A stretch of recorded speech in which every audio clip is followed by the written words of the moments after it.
सोचो एक ऐसी कहानी के बारे में जहां मुख्य किरदार की जिंदगी 3 बिल्कुल अलग-अलग हिस्सों में बटी हुई है। हाँ, मतलब एक ही इंसान के 3 अलग रूप। वही तो। दिन के उजाले में वो एक बड़ा इंटरनेशनल बिजनेस टाइकून है जो पूरी दुनिया में लग्जरी परफ्यूम का अपना एक साम्राज्य चला रहा है। राइट। और फिर शाम ढलते ही वो एक फिलैंथ्रोपिस्ट बन जाता है, यानी समाज सेवक जो अस्पताल चला रहा है, कई स्कूल चलाता है, गरीबों के लिए एक नया सिस्टम बनाता है। और रात को एक चतुर नेता। एग्जैक्टली। एक नेता जो एक पूरे राज्य की राजनीति की दशा और दिशा तय करता है। सुनने में ये किसी अनरियल मसाला फिल्म की स्क्रिप्ट लगता है, पर सबसे हैरत की बात यह है कि ये कोई फिक्शन नहीं है। हाँ, ये सच में एक ऐसी प्रोफाइल है जो किसी को भी आश्चर्य में डाल सकती है। बिल्कुल। क्योंकि आमतौर पर लोग इन तीनों क्षेत्रों में से चाहे वो ग्लोबल बिजनेस हो, समाज सेवा हो या राजनीति हो, किसी एक में सफल होने में पूरी जिंदगी लगा देते हैं। सही बात है। एक ही शख्सियत का इन तीनों पिलर्स पर बराबर का होल्ड होना बहुत रेयर बात है। चलिए इसको थोड़ा विस्तार से समझते हैं। आज की इस विस्तृत चर्चा में हम मौलाना बदरुद्दीन अजमल का विश्लेषण कर रहे हैं। हाँ। हमारे पास एक प्रोफाइल और कुछ आर्टिकल्स हैं जो इनके जीवन, उनके परफ्यूम एम्पायर जिसका नाम अजमल परफ्यूम्स है, उनके अजमल फाउंडेशन के सामाजिक कार्यों और उनकी पॉलिटिकल पार्टी AIUDF के सफर का पूरा कच्चा चिट्ठा खोलते हैं। और आज की चर्चा का जो मिशन है ना, वो यही समझना है कि कैसे आसाम के एक छोटे से शहर का व्यक्ति एक ग्लोबल ब्रांड बनाता है। राइट। और फिर उस मैसिव वेल्थ का उस आर्थिक ताकत का इस्तेमाल राजनीति और सामाजिक बदलाव के लिए करता है। और इस चर्चा को आगे बढ़ाने से पहले ये समझना जरूरी है कि ये प्रोफाइल सिर्फ एक व्यक्ति की सफलता की कहानी तक सीमित नहीं है। नहीं, बिल्कुल नहीं। अगर हम इसको बड़े पैमाने पर देखें तो ये नॉर्थ ईस्ट इंडिया, खासकर असम के सोशो इकोनॉमिक लैंडस्केप को डीपली समझने का एक जरिया है। मतलब वहाँ की आर्थिक स्थिति और कम्युनिटी डायनामिक्स। हाँ, वही। असम की मिट्टी से निकली दौलत वापस असम की राजनीति को कैसे बदलती है, ये इस कहानी का कोर है। तो किसी भी विशाल साम्राज्य को समझने के लिए उसकी बुनियाद देखनी पड़ती है। सही कहा। बिजनेस और पॉलिटिक्स में आने से पहले उनकी शुरुआती जिंदगी ने आगे के सफर का रास्ता कैसे तय किया, ये देखना दिलचस्प है। हमारे सोर्सेज बताते हैं कि उनका जन्म 12 फरवरी 1950 को असम के होजाई के गोपाल नगर में हुआ था। और इनका परिवार पहले से ही इत्र यानी परफ्यूम के बिजनेस में था। हाँ, पर जो पढ़ाई थी उनकी वो एकदम अलग दिशा में गई। सोर्स मटेरियल के मुताबिक उन्होंने एक ट्रेडिशनल इस्लामिक एजुकेशन हासिल की। राइट। 1971 में उन्होंने दुनिया के मशहूर दारुल उलूम देवबंद से फाजिल देवबंद की डिग्री ली, जो कि एक तरह से मास्टर्स इन इस्लामिक थियोलॉजी के बराबर मानी जाती है। और इसी शिक्षा के कारण उन्हें वो मौलाना का टाइटल मिला। अब देखो, ये कॉम्बिनेशन थोड़ा अजीब लगता है। एक तरफ हार्डकोर खानदानी बिजनेस बैकग्राउंड और दूसरी तरफ हार्डकोर थियोलॉजी की पढ़ाई। यहाँ जो सबसे दिलचस्प बात है वो ये कि थियोलॉजी की इस पढ़ाई ने उन्हें वो सोशल कैपिटल दिया जो आगे चलकर उनके हर काम की बुनियाद बना। अच्छा, वो कैसे? देखो, मौलाना सिर्फ एक टाइटल नहीं है, ये आम लोगों के बीच एक अथॉरिटी, एक इज्जत और विश्वसनीयता का प्रतीक है। हाँ, ट्रस्ट फैक्टर जुड़ जाता है। एग्जैक्टली। जब एक तीव्र आर्थिक सफलता के साथ ये धार्मिक विश्वसनीयता जुड़ती है तो पब्लिक परसेप्शन बहुत मजबूत हो जाता है। उन्होंने इस पढ़ाई के बाद अपने खानदानी बिजनेस को छोड़ा नहीं, बल्कि उस लोकल बिजनेस को एक ग्लोबल लग्जरी फ्रेग्रेंस एम्पायर में तब्दील कर दिया। हाँ। जब हम ग्लोबल एम्पायर कहते हैं तो ये थोड़ा एब्स्ट्रैक्ट लगता है। मैं सोर्सेज में इसका स्केल देख रहा था और सच कहूं तो दिमाग चकरा गया। ओ बिल्कुल, इसका स्केल मैसिव है। आज इनका बिजनेस 45 से ज्यादा देशों में फैला हुआ है। मिडिल ईस्ट ले लो, यूरोप या एशिया। अजमल परफ्यूम्स के सैकड़ों एक्सक्लूसिव रिटेल आउटलेट्स हैं वहाँ। और इनके बिजनेस का कोर है एगरवुड, जिसे हम उद भी कहते हैं, और उसके कॉन्सेंट्रेटेड परफ्यूम ऑयल्स, जिसके ये दुनिया के सबसे बड़े प्रोड्यूसर हैं। जब मैं ये पढ़ रहा था तो एक तुलना मेरे दिमाग में आई। हम जानते हैं कि सिलिकॉन वैली अपनी टेक्नोलॉजी से पूरी दुनिया चलाती है ना? हाँ। तो क्या असम का ये अगरवुड टेक की दुनिया के सिलिकॉन जैसा है? मेरा मतलब है, क्या अगरवुड असम के लिए एक तरह का लिक्विड गोल्ड है जिसने इसे इतने बड़े ग्लोबल एम्पायर को खड़ा किया? ये एनालॉजी सुनने में अच्छी लगती है, पर इसमें एक कैच है। क्या कैच है? देखो, silicon valley fast paced innovation और नई टेक्नोलॉजी पर निर्भर करती है, जहां पुरानी चीजों को तेजी से ऑब्सोलीट कर दिया जाता है। हाँ, वो तो है, हर महीने नया फोन। राइट। लेकिन अगरवुड का बिजनेस इसके बिल्कुल उलट है। ये सदियों पुराने ट्रेडिशनल ज्ञान, पीढ़ियों से चली आ रही एग्रीकल्चरल प्रैक्टिसेस और भारी धैर्य पर आधारित है। मतलब बहुत टाइम लगता है इसमें। बहुत ज्यादा। औद बनता कैसे है, ये समझना अपने आप में फैसिनेटिंग है। असम के जंगलों में एक्विलेरिया नाम के पेड़ पाए जाते हैं। अच्छा, जब इन पेड़ों पर एक खास तरह के फंगस का इन्फेक्शन होता है, वेट, फंगस का इन्फेक्शन? हाँ, नेचुरली फंगस अटैक करता है और उसके बचाव के लिए पेड़ अपने अंदर से एक गाढ़ा खुशबूदार रेजिन निकालता है। ओह वाओ, तो वो रेजिन पेड़ का डिफेंस मैकेनिज्म है। एग्जैक्टली और इसी रेजिन वाले लकड़ी के हिस्से को प्रोसेस करके एक्सट्रैक्ट करके ऊद का तेल निकाला जाता है। ये एक प्योरली नेचुरल, टाइम टेकिंग और बेहद लेबर इंटेंसिव प्रोसेस है। तो इसका मतलब ये कोई ऐसी फैक्ट्री लाइन प्रोडक्शन नहीं है जिसे रातों रात स्केल किया जा सके? बिल्कुल नहीं। इसके पीछे पूरी एक एग्रीकल्चरल इकोनॉमी काम कर रही होगी। हाँ, एग्जैक्ट मैकेनिज्म वही है। इस पूरे प्रोसेस में लार्ज स्केल प्लांटेशंस होते हैं। हो जाए और आसपास के क्षेत्रों में हजारों लोग इन पेड़ों की खेती, उनकी प्रोसेसिंग और डिस्टिलेशन से जुड़े हुए हैं। राइट।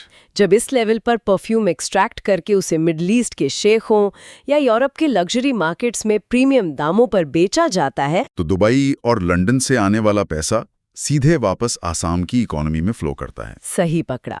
इस एक आर्थिक इंजन ने आसाम के बेस लेवल इंफ्रास्ट्रक्चर और रोजगार को डायरेक्टली पंप किया है।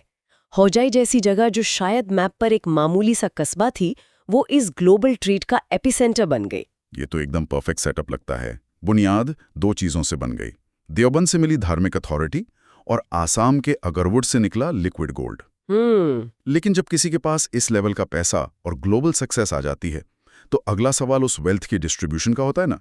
उस आर्थिक सफलता को आखिर जमीन पर कैसे उतारा गया? और यहीं पर उनकी कहानी का दूसरा बड़ा चैप्टर शुरू होता है, यानी अजमल फाउंडेशन का सामाजिक काम। हाँ, जो उनकी सबसे बड़ी लेगेसी मानी जाती है। बिल्कुल, जिसका मुख्य फोकस शिक्षा और स्वास्थ्य पर है। लेकिन मैं इसके मैकेनिज्म पर बात करना चाहता हूँ, क्योंकि उन्होंने अजमल सुपर 40 नाम का एक प्रोग्राम शुरू किया। हाँ, और ये प्रोग्राम सिर्फ चैरिटी नहीं है, ये एक प्रॉपर इंटरवेंशन है। इंटरवेंशन कैसे?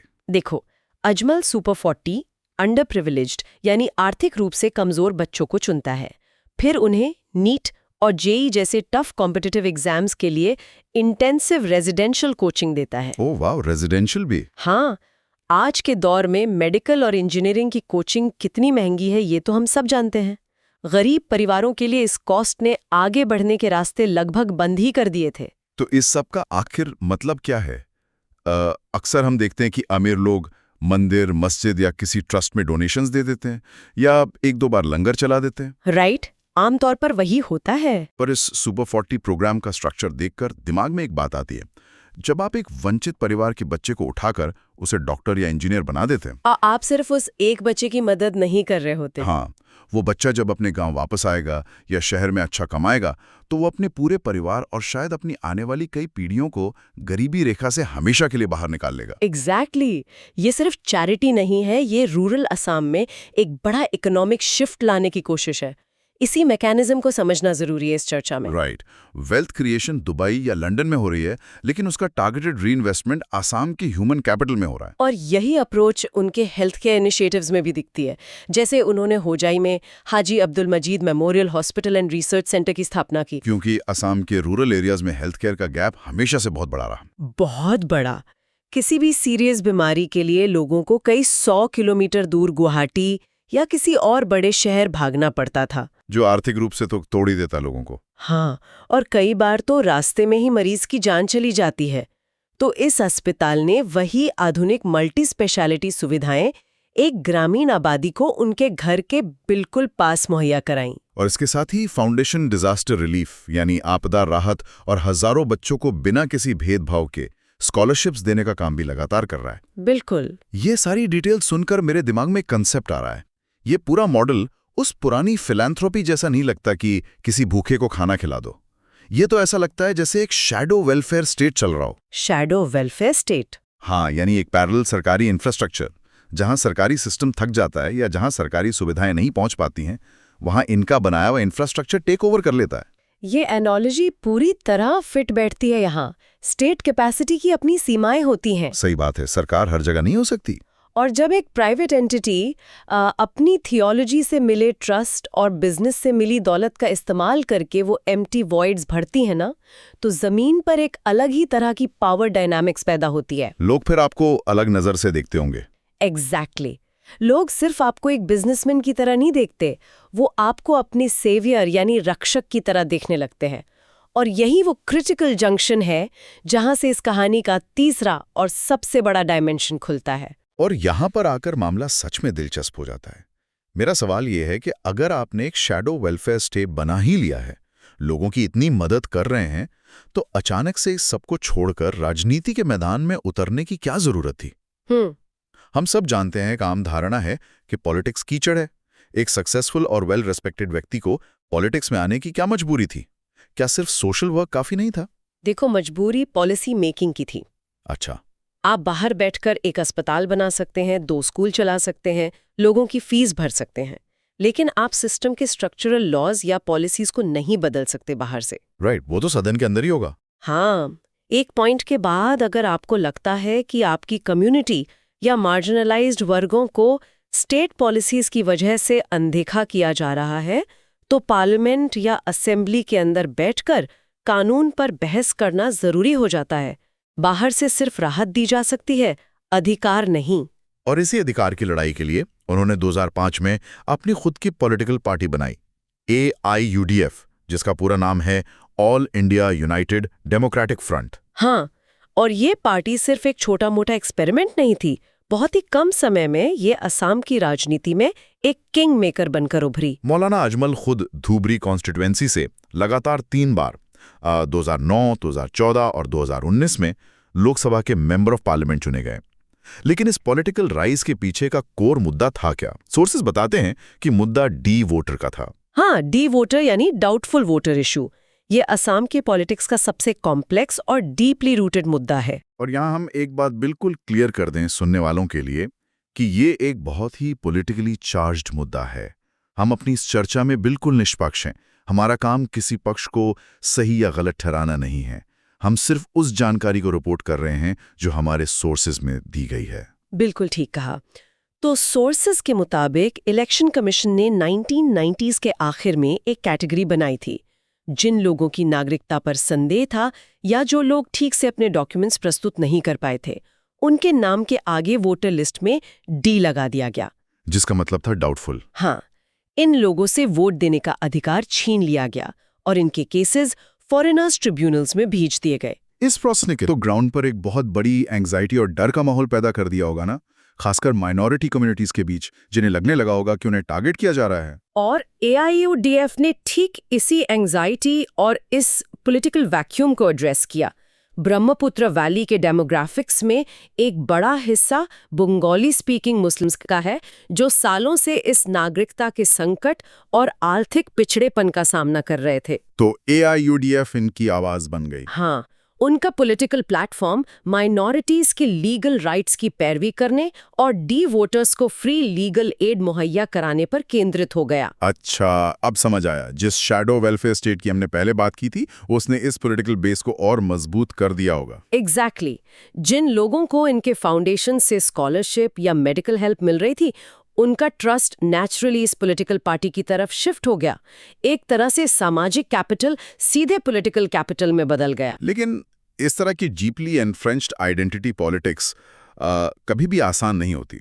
हमारे सोर्सेज इस बात को क्लियरली हाईलाइट करते हैं कि असम जैसे राज्य में जहां इंडिजिनस राइट्स और इलीगल इमिग्रेशन हमेशा से सबसे सेंसिटिव मुद्दे रहे, वहां पे AIUDF का इस तरह से माइनॉरिटी राइट्स को पुश करना एक मैसिव रिएक्शन पैदा करता है। सोर्स मटेरियल उन्हें एक्सप्लिसिटली एक polarising yet undeniably influential figure कहता है। हाँ। एक तरफ उनके समर्थक उन्हें हाशिए पर खड़े लोगों की आवाज एक मैसाया मानते हैं, पर दूसरी तरफ क्रिटिक्स और विरोधी उनकी पॉलिटिक्स पर सवाल उठाते हैं और इसे कंट्रोवर्शियल मानते हैं। ये पोलराइजेशन आइडेंटिटी पॉलिटिक्स का एक बाय प्रोडक्ट होता ही है।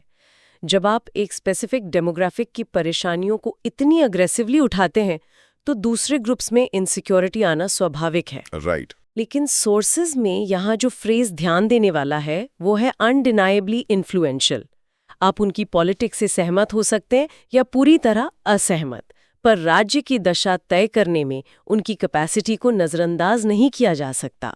उन्होंने असम की ट्रेडिशनली बाइपोलर राजनीति को कंप्लीटली डिसरप्ट कर दिया था। बिल्कुल। और एक और बात, इनका प्रभाव सिर्फ असम या इंडिया की बॉर्डर तक ही सीमित नहीं है। सोर्सेज में उनकी की पोजीशंस पर नजर डालने से एक और बड़ा ग्लोबल डायमेंशन खुलता है। हाँ, जैसे कि वो असम स्टेट जामियत उलमाए हिंद के प्रेसिडेंट हैं। और जहां से उन्होंने पढ़ाई की थी, उस दारुल उलूम देवबंद के एडवाइजरी बोर्ड के सदस्य भी हैं।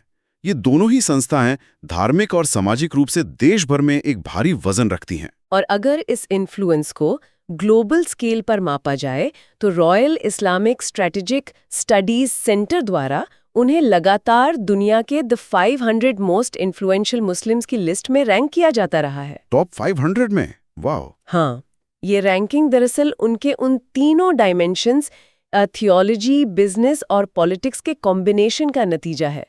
ये दर्शाता है कि उनका नेटवर्क और उनका प्रभाव हौजाई की सड़कों और धुबरी के गांवों से लेकर मिडिल ईस्ट के बाजारों और ग्लोबल इस्लामिक फोरम्स तक जुड़ा हुआ है। तो इस डीपली स्ट्रक्चर्ड कहानी को समझने का आखिर फायदा क्या है? ये चर्चा सिर्फ एक शख्सियत के बारे में जानने के लिए नहीं थी। ये इस बात का एक जीता जागता उदाहरण है कि कैसे अलग-अलग रिसोर्सेज का कोऑर्डिनेशन काम करता है। राइट। एक ज्ञान जो थियोलॉजी और जनरेशंस पुराने परफ्यूम डिस्टिलेशन से आया, दूसरा दौलत जो ग्लोबल मार्केट्स को टैप करके कमाई गई, और तीसरा पब्लिक सपोर्ट जो ग्राउंड लेवल फिलैंथ्रोफी और टारगेटेड रिप्रेजेंटेशन से बनाया गया। और जब ये तीनों फोर्सेस किसी एक पॉइंट पर मिलती हैं तो वो एक पूरे रीजन की तस्वीर को कितने बड़े पैमाने पर बदल सकती हैं, ये हमने देखा। बिल्कुल। ये डीपली हमें बताती है कि पावर सिर्फ बड़े शहरों के एयर कंडीशन्ड पॉलिसी रूम्स में नहीं बनती। रियल पावर तब बनती है जब आप जमीन पर लोगों की डे टू डे जरूरतों को समझते हैं, चाहे वो एक कॉम्पिटिटिव एग्जाम की कोचिंग हो, अस्पताल का बेड हो या ट्रिब्यूनल में खड़ा होने के लिए एक वकील हो। हाँ, और जब इन बेसिक नीड्स को फिल किया जाता है तो पॉलिटिकल कैपिटल अपने आप जनरेट होने लगता है। सही कहा। और इस पूरी चर्चा के बाद ना मौलाना अजमल के इस मल्टी लेयर्ड एम्पायर को समझकर मेरे दिमाग में एक बहुत ही बड़ा सवाल आ रहा है, जो हम सुनने वालों के लिए भी छोड़ना चाहेंगे। क्या सवाल है? आज के इस मॉडर्न और तेजी से बदलते दौर में क्या समाज में किसी बड़े स्केल पर विकास और राजनीतिक बदलाव लाने के लिए किसी व्यक्ति का आर्थिक रूप से इतना शक्तिशाली होना, जैसे किसी ग्लोबल एम्पायर का मालिक होना, एक जरूरी शर्त बन गई है? ये सोचने वाली बात है। क्या बिना इतनी बड़ी दौलत और बिजनेस बैकिंग के आज के जमाने में एक आम आदमी के हक में ऐसी पॉलिटिकल और सोशल मशीनरी खड़ी की जा सकती है, या फिर सिस्टम बदलने के लिए पहले उस सिस्टम का सबसे अमीर खिलाड़ी बनना जरूरी हो गया है? ये वाकई में एक ऐसी डिस्कशन है जो डेमोक्रेसी और वेल्थ के आपस के रिश्ते को पूरी तरह एक्सपोज करती है। आने वाले समय में इस पर जरूर सोचना चाहिए। तो अगली बार जब कहीं से ऊद की गहरी सदियों पुरानी खुशबू महके, तो ध्यान आना चाहिए कि उस एक महक के पीछे असम की इकोनॉमी, एजुकेशन और राजनीति की तस्वीर कैसे बदल रही है। एक परफ्यूम का बिजनेस कैसे एक स्टेट की पॉलिटिक्स को शेप कर सकता है, ये उस महक में छिपा सबसे बड़ा राज है। आज की इस विस्तृत चर्चा में बस इतना ही। जुड़ने के लिए धन्यवाद।